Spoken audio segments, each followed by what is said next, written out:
Okay, we are recording. Hello, everyone, and welcome back to a Malazan discussion.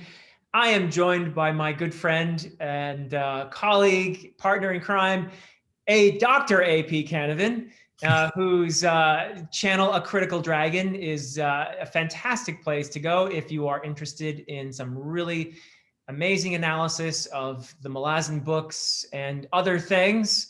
So, AP, how are you today? I am brilliant, Dr. Chase. Thank you so much for having me back. And I promise this time I will try to let you talk a little bit more because apparently I talk too much. Well, I didn't say that. You did hear it from me. I love it. I think we do pretty well. We have a good a dynamic going here. So I have no complaints, and I hope you will feel free to speak whenever whatever is on your mind here. So, but we do have a very interesting thing to talk about today, which is the return of the Crimson Guard, and this is the second book of novels of the Malazan Empire by Ian C. Esslemont. By the And way, I'm sorry, Philip, before you go, can you hold yours up again? yeah.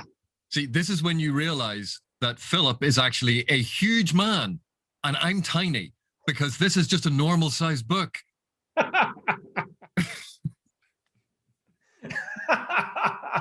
Oh dear. Okay, well, oh well. So, Return of the Crimson Guard, book 2, novels of Malazan Empire. I want to start by addressing several different possible audiences that we might have here for this video.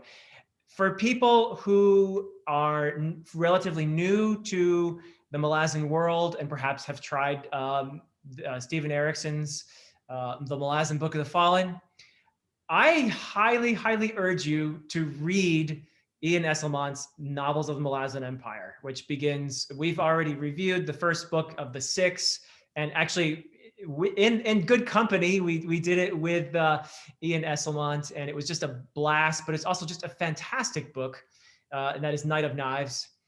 And so I just wanted to say that to anyone who potentially is interested in the Malazan world and wants to know more about it.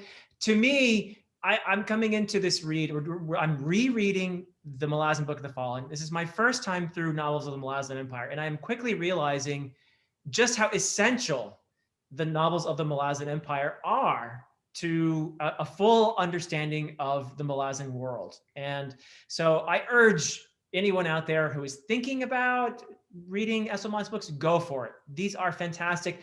And I don't think, someone might disagree with me, but I think your experience of the Malazan world is incomplete until you have read these books. I also want to issue a challenge of a sort.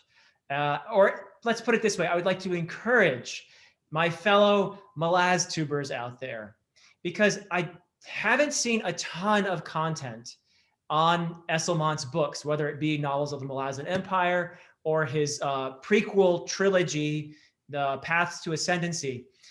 So I'd like to issue this challenge to my fellow Malaz tubers. Let's have some videos, please, on Esslemont's books.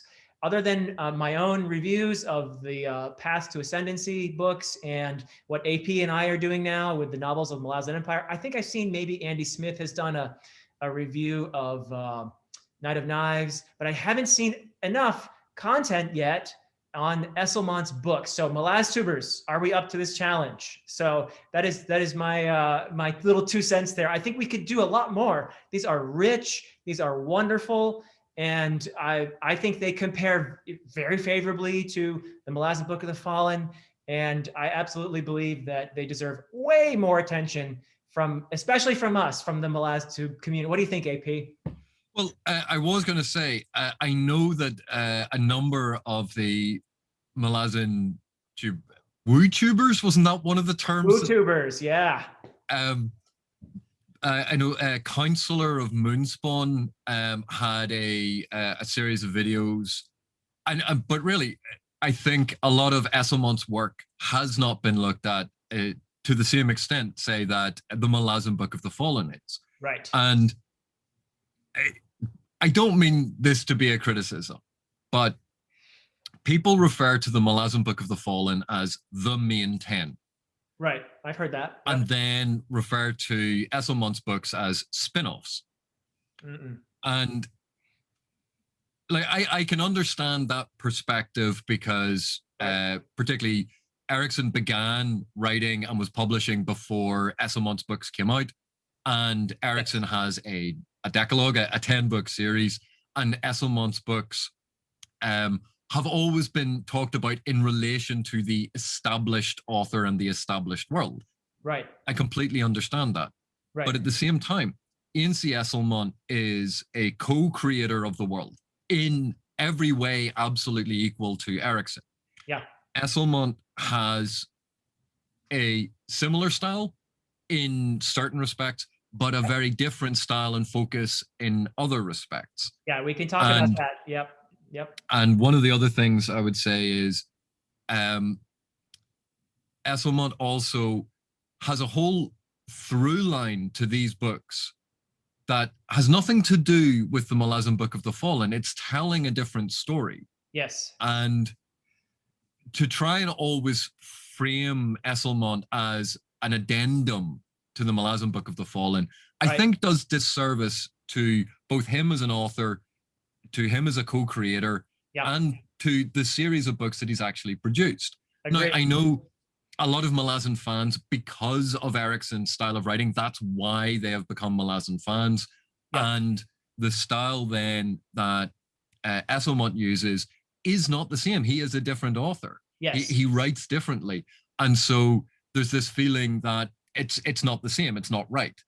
Right. But at the same time, some people who have enjoyed the Malazan Book of the Fallen, and particularly certain aspects of it, the action, the military aspect, the magic, a lot of that deep lore of the world, but did not enjoy a lot of the philosophical or literary complexity that Erikson was building in very specifically in his story, that postmodern sort of deconstruction of what a narrative is. Right. I think those readers will actually enjoy a lot of Esslemont's work significantly more. Yes.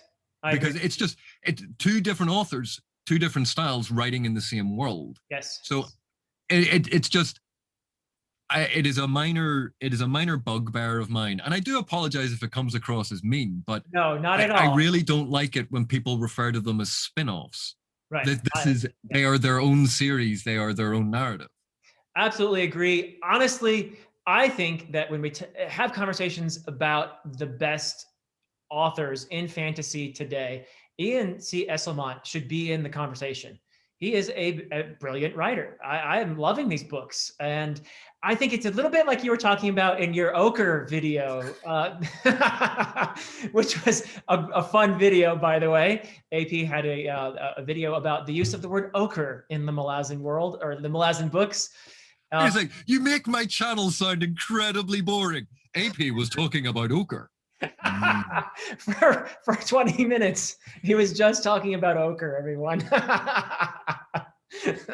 So check it out. But it's a little bit like you were talking about there, this sort of confirmation bias. And I think a lot of people who haven't even read Esslemont's books yet, what I'm saying is read the books, make your own judgment. Because in my opinion, I think these are, for me, absolutely building on or building my understanding of the Malazan world, but also they are wonderful complements to the other books that Erikson has written. So I just think people kind of don't know enough about this maybe, or have heard that it's not the same as Erikson, so they're reluctant to get into it, or whatever it might be. But I just want to urge people, those who haven't read them, to give these a try. They're actually fantastic, in my opinion. And Malaztubers, we need more coverage of these. So that's my little appeal, I guess. But and I would say that one of the things about Esslemont's style that I actually quite like, and is he is certainly more direct at times than Erikson is. A common criticism of the Malazan Book of the Fallen, and it's a fair criticism, is that sometimes it is obscure, and it feels like it's being obscure sake of being obscure. Right. That Erikson is building in an unnecessary level of complexity. And I think that for a lot of fantasy readers who are not used to that literary approach that Erikson was taking, Right. Esslemont uses some of that, but I think does it in a more accessible way. Yeah. And yeah. Again, people will probably take that out of context as, you know, Erikson's the better writer. And I'm not saying that. Esslemont's style is Right. actually slightly more direct in certain ways than Erikson's. So it is closer, I think, to what a lot of fantasy readers expect. Yes, I think that's a fair thing to say, especially if you look at Esslemont's shorter books, like Dancer's Lament, for example, or the first book in the novels of Malazan Empire, Knight of Knives, which is actually unusual in that it's a one-day occurrence, a one-day event, brilliantly pulled off. He does tend to have some shorter stories that are more concentrated, more personal, which are absolutely enjoyable and closer to what I would say, you're right, that to what people might expect when reading fantasy. At the same time, there are some interesting similarities, don't you think? That there's the sense of humor in both, which is I'm laughing a lot when I'm reading both authors, honestly. And there is a tendency for the narrative structure to be lots of threads, kind of, it might seem all over at first, and then there's this gradual convergence where they all come together in something explosive in the end. So that's a pattern you frequently see, I've at least noticed, with both authors. And that's probably just a fairly common fantasy pattern as well. But Well, if we think of, it's a fairly common pattern in a lot of writing of having, you know, I have this character, and this character. They all have their different arcs, right. and then the arcs will intertwine, interweave, connect at one point into a conclusion or convergence to give narrative closure. Right. Very, very common technique. And what we see with the Malazan world, which tends to set it slightly further to one side than a lot of things, is the number of POVs, the number of story threads that are being interwoven. Yeah. And I will say that in Knight of Knives, which is a very different book, people reading Knight of Knives going, this is what the whole series is going to be like. Knight of Knives is its own thing, and it's only 2 POVs.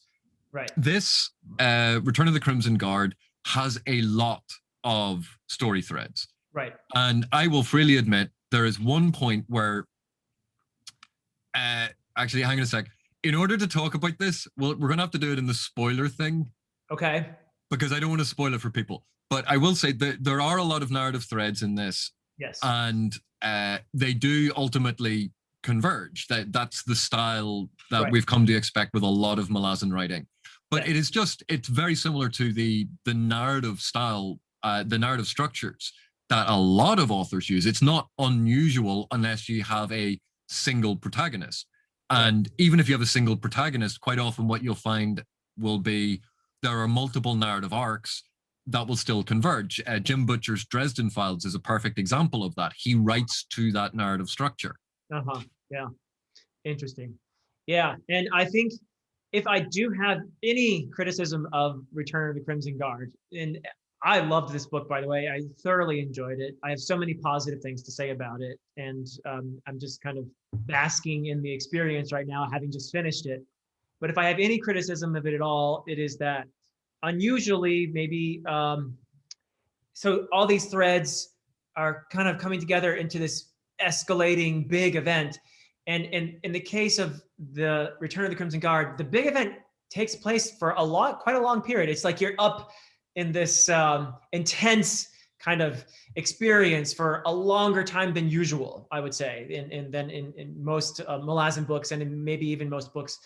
So I don't know if that comes across as a criticism or not, but I was actually almost exhausted at some points reading this very intense narrative. You know, of course it's fantasy, so there's going to be battles and stuff going on. But this one is described at length, and it's like, well, we'll talk about it in the spoiler section in more detail. I don't want to say too much, but the level of intensity in Return of the Crimson Guard, if you like action, I think you would love this book. I think you would have a great time with this book. But it's very intense, very action oriented, and it was a very fast read. I think there was one day when I read like 200 pages and just kind of zoomed, which is a lot of pages for me. I'm not usually a very fast reader, but it's just kind of boom, boom, boom, and I was kind of like whew, at certain points. I don't know if you experienced it that way, AP. One of the things I'd say is some of the character work in this.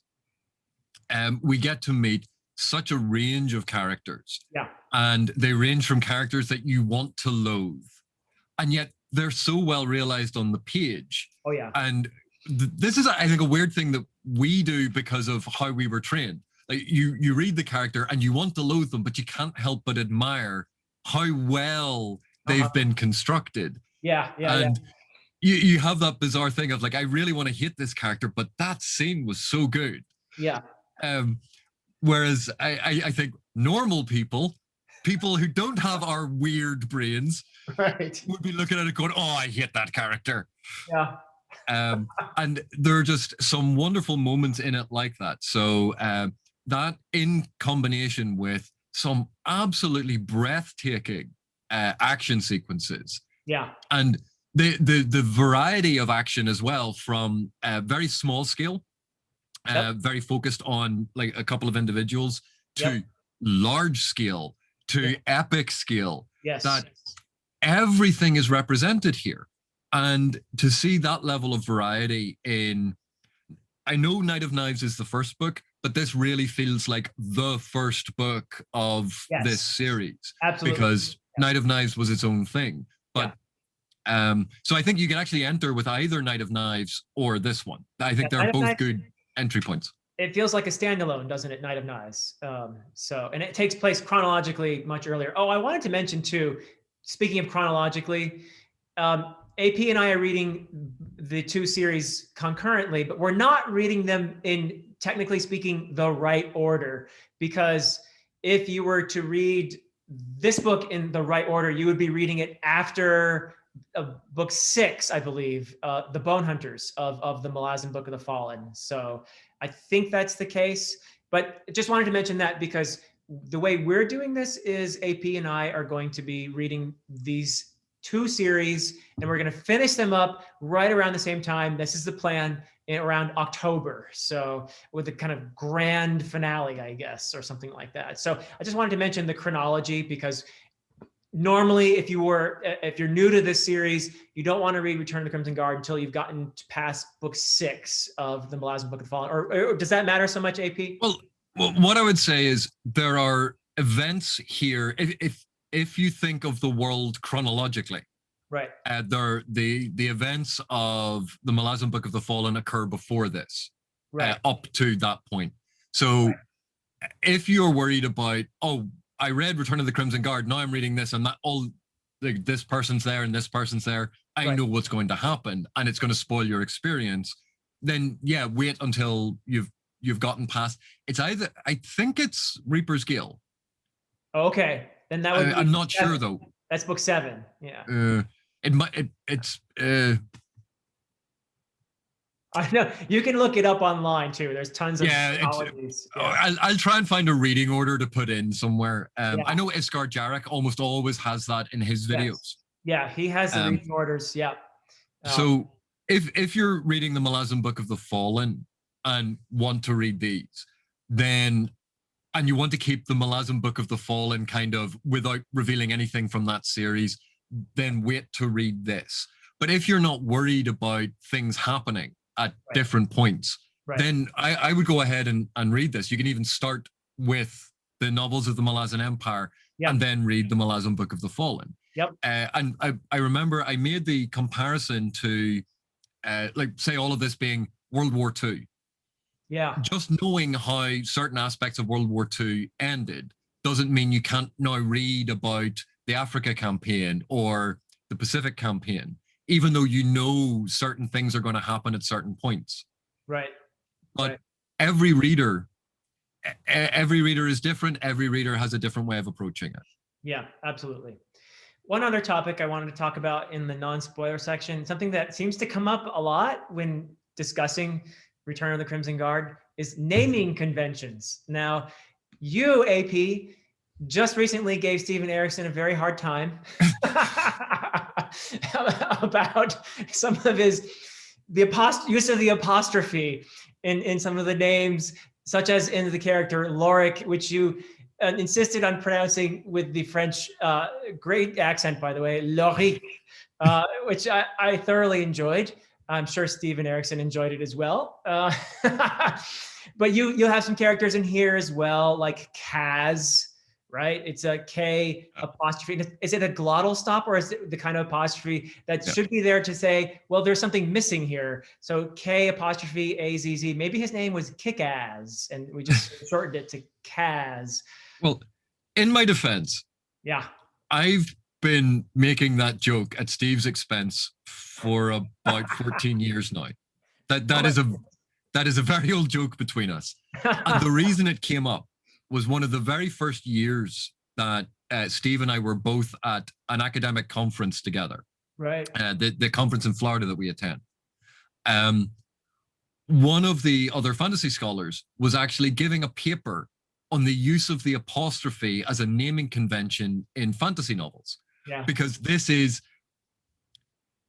a plague in fantasy writing that apparently no other punctuation exists in fantasy worlds apart from the apostrophe, and everyone gets one at birth. But so it is a very old joke between Steve and I. And he did look like he had heard it before. But he's heard all my jokes before. Oh, poor guy. But it's very interesting because obviously people approach the verisimilitude of a fantasy world in different ways. Number one, some people object to using the word verisimilitude. They go, why don't you just call it realism? And because there's magic and dragons. It's very hard to describe realistic dragon flight. But you can talk about verisimilitudinous dragon flight, which is, one of the reasons why we use that term. But one of the issues is with naming conventions. If names sound a little too much like names from our world, right, that people say, oh, but that ruins the reading experience for me. Yeah. And there's a character in this novel called Kyle. Kyle, yeah. But at the end of the day, A, it's just a name. B, it's a representation of a sound. Like, people are calling him Kyle. And it sounds like a name from our world, and it's been spelt that way for our convenience so that we can read it.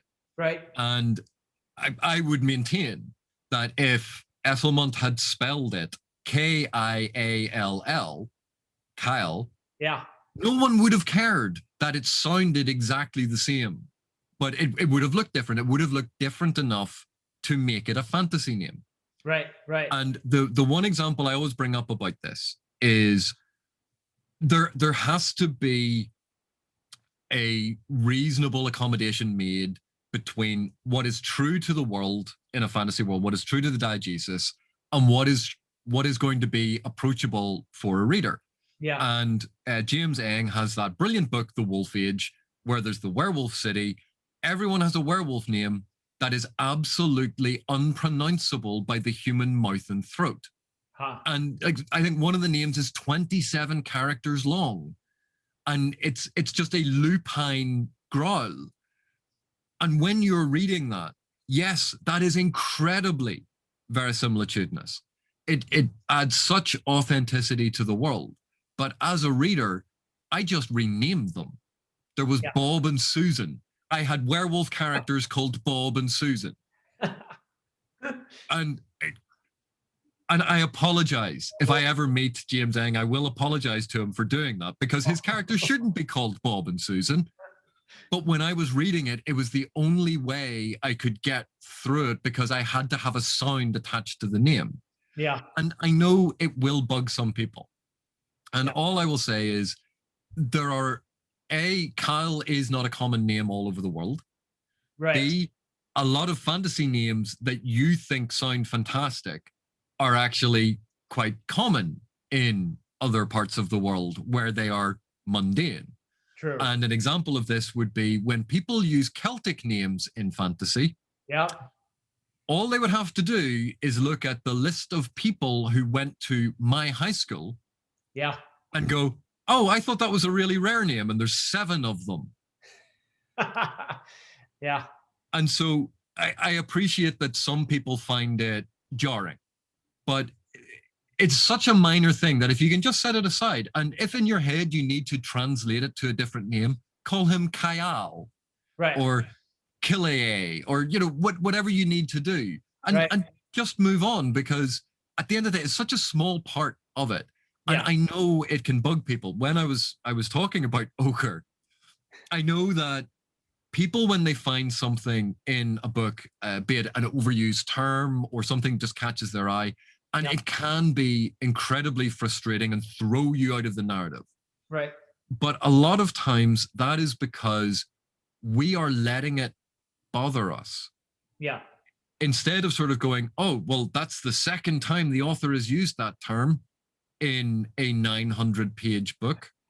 Oh, this author is terrible. You're like, no, it's the second time he's used it in a 900-page book. Is it really that big a deal? On top but of again, that, every reader is different. We all have things that snag our eye or draw our attention. That's true. On top of that, every author has their ticks, has their, they all have certain words that they really like and use, and that's just every author does that. So yeah, sword, bloody hell! Like all these fantasy authors using sword all the time. Is that like the only word they know? I get your point. Yeah. So, so Kyle, to be completely, like you said, and I didn't realize this because I'm American. I'm from the United States. It's a fairly common name here, but it is not a common name in many other English-speaking countries, right? So, well, not when I was growing up, because of the promulgation of American culture worldwide, and the consumption of American media product.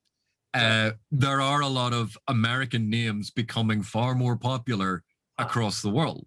Okay. But if I go back to my childhood, Kyle would not have been a common name. In the same way, names fall in and out of fashion. Someone using the name Cuthbert in a fantasy novel would probably be absolutely fine because Anglo-Saxon name. But if you go back 150 years, they go, Cuthbert, sure, there's 10 of those in my class. Yeah, exactly. Yeah. Okay, cool. What else should we talk about in the non-spoiler discussion here? I feel like we could perhaps mention that while a lot of the action in the Malazan Book of the Fallen happens away from the homeland, the central place, Quontali, the continent, the events so far in the novels of the Malazan Empire have been more concentrated in Quontali, which is the homeland of the Malazan Empire. So that's an interesting thing. If you're somebody who's read the Malazan Book of the Fallen, you're kind of like, I wonder what's been going on back in Quontali. Here you go, right? This is what you need to read. Right. And this is one of the really weird things about both series. It's, the Malazan Book of the Fallen, and yet it's not in, most of it isn't in the Malazan Empire. Right. Whereas the novels of the Malazan Empire, this first big one is called Return of the Crimson Guard. And you go, but the Crimson Guard have nothing to do with the Malazan Empire. But it's this wonderful complexity of all of this. Yeah. And one of the things I wanted to talk about is actually the name, Return of the Crimson Guard. With that title, did you know that the Crimson Guard had ever been away? Did I personally? I know, but the title just gives this huge implication of a backstory and history with the title. Yeah. This is the Return of the Crimson Guard. It's like, who are the Crimson Guard? Where were they? Right. What is going on? Why are they returning? All of these implied questions just with the title. And that alone, I think, is worth picking the book up. Yeah. Whence are they returning? Yeah, I mean it is a great title, and I mean we'll talk about it in the spoiler section about where they're returning from and all that, but it's pretty darn cool, I would say.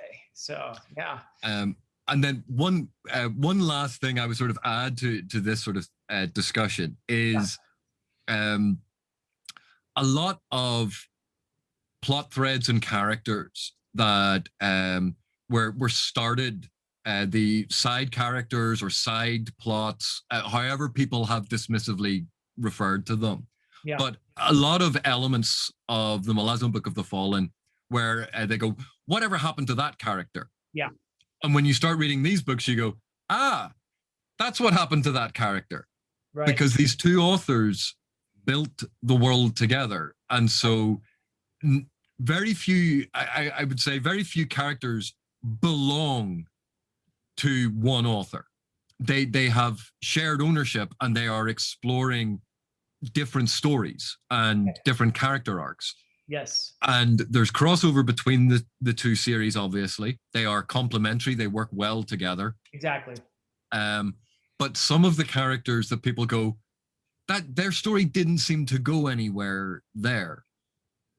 Quite often it's because it is then picked up in one of Ian C. Esslemont's novels, or one of the characters from Ian C. Esslemont's novels suddenly has importance in one of Steven Erikson's novels. Yeah. And events from Ian C. Esslemont's novels can have repercussions in Steven Erikson's novels and vice versa. So they are all set in the same world. There are intervening and overlapping and interweaving arcs and periods of time, and it is a lot of fun. Yep. They're just a beautiful complement to one another. Yes. And yes. The sense of humor that we see with a lot of the Malazan regulars, the soldiers that laughing in the face of death sort of stuff. A lot of that is in there. And I think partly due to the fact that both Erikson and Esslemont, you know, they came up with a lot of this when they were stuck in a tent together in the middle of nowhere. Yeah. So that sensibility, that sense of humor, a lot of that is in both series. You know, what's funny too is that we were just talking about names, and some of the humor, some of my favorite humor in here was about names. So they're very aware authors, both of them. They're very aware of themselves, and there's always kind of a little nice meta commentary going on in these books. That's just fantastic. We can talk about that humor when we do the spoilers, but anything else? I think we've done pretty well here. Yeah. I'm happy enough to move on to spoiler talk. Yeah, okay, good. So people, we are going to move on to AP's channel, A Critical Dragon, for our spoiler-filled discussion. And we'll be filling in all these, you know, we've been hinting at lots of cool stuff. So if you've read the book and you want to hear more about our opinions and thoughts on all these specifics, please join us there. The video will probably be out a day or two after this one. And yeah, so thank you so much, AP. This was, as always, a whole lot of fun. Thank you so much, Philip. I really do appreciate and enjoy coming on your channel and having a chat about these books, and also like meeting all of your viewers who are more interested in general stuff. It's Oops. Oh no, you froze. Oh no. But anyway, okay. AP's gonna come back here. I think it's nice to be. I just was thanking people. Okay, yeah, I'm sorry you froze up there at the very end of that statement, but don't worry about it. Just thank you very much, Philip. I do appreciate being able to come on. Awesome. Thank you so much.